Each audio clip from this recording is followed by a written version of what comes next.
Ma'am, related po sa question on Senator Bato's plea to the President that the President protect him or every Filipino citizen for that matter. Nakapremise po yung pakiusap niyang protektahan siya sa posibilidad, and I quote, mag-isip-isip rin siya, referring to the President, na baka darating rin ang araw na ikaw rin, sir, ay malagay sa sitwasyon ko, malagay sa sitwasyon ni Pangulong Duterte.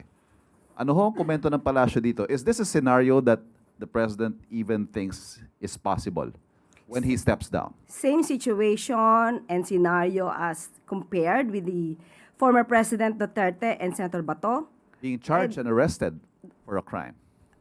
and to be delivered to ICC, and to be surrendered to ICC. Perhaps hindi ho sa ICC, but being charged and arrested for something, for an offense. Sana tinanong niyo muna kung anong kaso. Kasi kung pag-uusapan natin kung madadala siya sa dahig, that's definitely impossible. Kasi ang Pangulo ay hindi nag-commit ng EJK.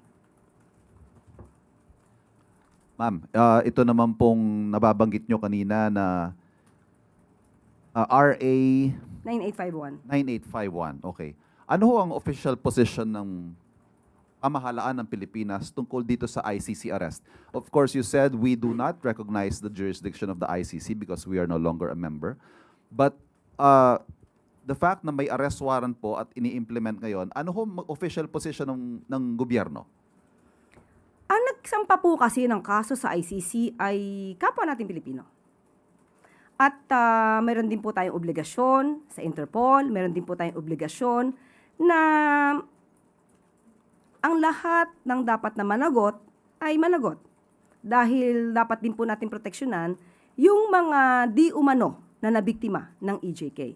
At ayon sa RA 9851 at maliwanag to sa Section 17, na kung meron na pong nakapagsimula na state or international tribunal patungkol sa pag-iimbestiga, ay pwede nating i-defer.